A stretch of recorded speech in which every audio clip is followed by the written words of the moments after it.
छुप कर वार करने की बजाय ईरान और इसराइल खुलकर आमने सामने आ गए हैं। इसराइल ने ईरानी हमले का जवाब देते हुए ईरान पर जवाबी हमला कर दिया। अमरीकी हुकाम के मुताबिक इसराइल ने मिसाइलों से ईरान को निशाना बनाया।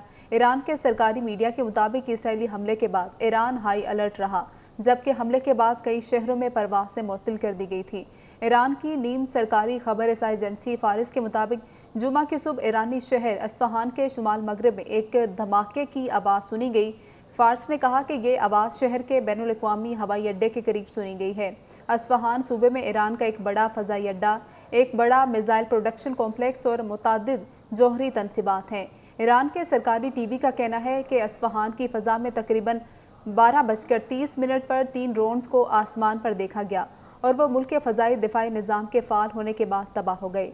अस्फहान ईरान के दारुल हुकूमत तेहरान से तकरीबन 4 घंटे की दूरी पर या 350 किलोमीटर जनूब में वाक़ है। अस्फहान में ईरान का एक बड़ा फ़ौजी हवाई अड्डा और इस सूबे में कई ईरानी जौहरी तनसीबात हैं और ईरान के यूरेनियम के प्रोग्राम का मरकज़ भी है। इसराइल अस्फहान को इसलिए निशाना बनाना चाहता है क्योंकि इसराइलियों को आज के मिसाइलों से ज़्यादा ईरान की कल की जौहरी सलाहियत से ख़तरा है। साबिक अमरीकी मुआविन वज़ीर ख़ारिजा ने अस्फहान की अहमियत पर बात करते हुए कहा, तरबियत और तहकीक के हवाले से अस्फहान बहुत हद तक ईरानी जौहरी प्रोग्राम का मरकज़ है, लिहाजा ये एक मुमकिन जगह है जिसे इसराइल निशाना बनाना चाहेगा क्योंकि इसराइलियों को ईरान की जौहरी सलाहियत से ख़तरा है। पूरे हफ्ते इस बारे में कयास आराइयाँ जारी रही। इसराइल कब और कैसे गुज़श्ता हफ्ते के आखिर में होने वाले ईरानी हमले का जवाब देगा। इस हमले से दो दरीना दुश्मन छुप कर वार करने की बजाय आमने सामने आएंगे। ईरान ने 13 अप्रैल को इसराइल की जानिब से 300 से ज़्यादा मिसाइल और ड्रोन्स दागे थे।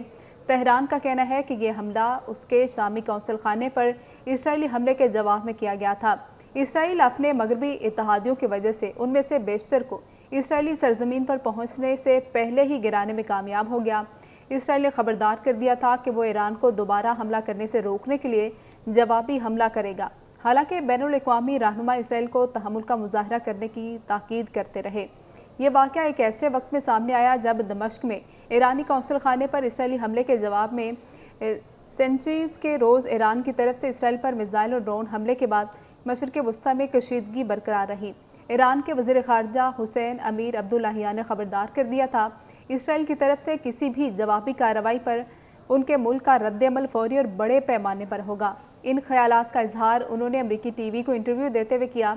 इस हफ्ते के शुरू में उन्होंने कहा था कि ईरान का इसराइल पर हमला जायज़ दिफा के हक़ का इस्तेमाल था।